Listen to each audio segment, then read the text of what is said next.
We have to start with that story that dominates the papers. He can't necessarily, there isn't one necessarily big piece that jumps out because we're all working off the same limited information. That's only fair about Sir Alex Ferguson and the brain hemorrhage that seen him hospitalised and operated upon yesterday in Salford. And according to pretty much all of the back pages today, fighting for his life. It's a weird one when he comes around from this, and touch wood that he will, in that if he looks back in this weekend's papers, he's already read his obituaries, because there's a lot of those are verging towards that territory whereby they're trying to contextualise Alex Ferguson's life for those of us who may have been living under a rock for the past 35 years. That's very much what struck me. There's almost a posthumous feel to what you're reading, and it's shocking to think just a few days ago he was presenting a vase to Arsene Wenger to mark Arsene Wenger's last trip to Old Trafford, but yeah, I mean, this larger-than-life character, I think he won 38 trophies as United boss, and I had a couple of experiences with him, both sides of Ferguson. I remember covering a Champions League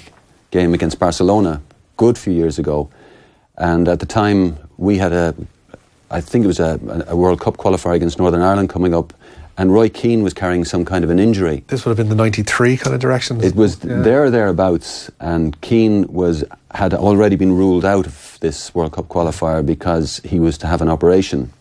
And I was at the press conference the day before they played Barcelona, in which Ferguson just happened to say they now didn't think Keane needed the operation. So I put up my hand and I said, eventually got my question, I said, does that mean he could be available for Ireland's World Cup qualifier? And he erupted, and he effed, and he blinded, and he said, here I am 24 hours out from a Barcelona match, and you were asking me about effing Ireland. And I could see all the senior English soccer writers, and they were sniggering. They thought this was so entertaining that this gobshite from Ireland had blundered into this. But a very interesting thing happened at the end. He left the press conference room and then doubled back and came to me and actually apologised to me for reacting the way he had, but that he was so wound up about it being Barcelona that that was his only focus. And I remember Henry Winter, who was working for the Telegraph at the time, said he'd never ever seen Ferguson do that. So there was that side to him, that he had a conscience, and he didn't like the way some of the senior writers had been sniggering at the way he treated me. And then many years later, I arranged to meet him when I was doing Paul McGrath's book, and I went out to Carrington that morning. I was due there at 8. I was there about 20 to 8, and this figure appears at the top of the stairs, and I was so intimidated by this idea of meeting Ferguson and making sure I didn't upset him in any way. And he was just superb. I have this image of him coming in the door with 2 mugs of tea, sitting down, and once we started talking about Paul McGrath, who he had this troubled relationship with and had to get Paul out of Old Trafford, he was just magnificent. And he had agreed to give me from 8 till 9, and at about 9:10, his assistant, Carlos Quiroz, walks in the door, and he's looking at his watch, and he's saying, the boys are ready to go training, what's going on here? And he says to Quiroz, he says, remember Big Paul McGrath? And Quiroz kind of went, yeah, totally uninterested in having the conversation. And he kept talking about McGrath for another 20 minutes, with Quiroz clearly impatient to get started. And I was just so pumped by the interest he was taking in this project of the McGrath book. And he finished up about 9:30, and as I was leaving, he said to me, well done, son. I was 46 years of age with 4 children, and I never felt I'd been paid a better compliment. So he has 2 great sides to him. And I must say, my admiration and my respect for him in those 2 dealings that I had with him went through the roof. Even as a lifelong Liverpool supporter, and we had many miserable days because of Alex Ferguson, I think he had that fire in his belly when he was competing, but a lovely human side to him too. What was behind your trepidation about meeting him that second time? Was it that 1993 back and forth, or was it the legend that had grown surrounding him? It was the legend, and I think Jonathan Northcroft has a really good piece in the Sunday Times describing that volatility, that he could erupt on anyone, and you just had to be very careful not to ask him the wrong thing at the wrong time, because he was that coiled a lot of the time. And I suppose I was going there, and I thought, I've been told I'm getting an hour. I don't want to mess it up with a stupid question 10 minutes in that gets him irritated. The one thing I didn't want to do was irritate him. But his fondness for McGrath, who he had kind of resolved his differences with over the following years, and McGrath, who says in the book himself, he would have got rid of Paul. Paul McGrath would have got rid of Paul much quicker because himself and Norman Whiteside were liabilities. The other big drinker at the time was Brian Robson. But Brian Robson would be first into training and win all the sprints and perform week in, week out. McGrath and Whiteside were injured all the time. So that was my trepidation, that I was getting to meet this giant of a football figure, notoriously volatile if you asked him the wrong thing. But he couldn't have been kinder. But you've met a few down through the years, and you would have done by that stage, by the age of 46. Like, what set him aside? Because you can I go back to Jonathan's piece in the Sunday Times, even senior writers walked on eggshells around him, that he just had that intensity to him. And this was a morning he was due to go training with the team. He was giving me his time. He didn't have to give me the time. He was giving it to me because of Paul. And I just felt, I can't mess this up. And I think even senior journalists, even the McIlvanys would have known, you just don't rub him up the wrong way. As well as you might know him, and as kind as he might be to you one day, the next day he could just as easily eat the face off you. Yeah. Would the closest be in Ireland to Brian Cody? Well, Cody's a very different kind of fella, though. Cody would kind of burn you with a stare more than anything. I mean, we all remember Brian Cody's famous thing against Marty Morrissey in 2009, but he would never explode the way Ferguson would explode. It was more, he would... It's what Cody doesn't say more often. Yeah, exactly. Yeah. He just has this aura coming off him, and he's such a big, tall man, and he just radiates hostility to a question without being particularly volatile. I would agree, absolutely. Ferguson, like, outside, much like Vincent here, I'm a lifelong Liverpool supporter, and you know what Ferguson would have subjected me to over the years, would be, not taking it shocking personally there, John. Yeah, well, there's been plenty of years, Richie, where he has subjected us to a lot of pain in that regard, but he has such a relationship with Ireland. Like, if you go back the recent Laker Gale of Graham Geraghty, there's Alex Ferguson being interviewed by Gerard Canning about Graham Geraghty and whatever.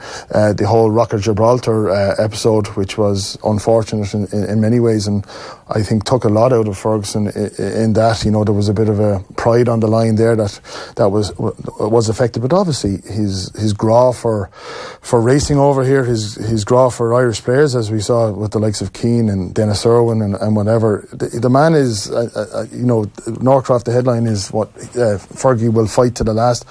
You imagine he will, because of the man he has been and the success he has been. You can't say he's an enigma in any ways, because I think we know so much about him. How many books has he now? 2 or 3? It's at least 4, I think, at this stage. At this stage. You can't say he's an enigma in any way, but what you do know about him is that he's a born winner, and all the very best. Yeah, it's a strange one, and it kind of shows into sharp relief. We've obviously heard a lot and read a lot about Arsene Wenger over the course of the last 3-4 weeks when he's announced he's departing Arsenal. We were told that he's the most influential figure in Premier League history.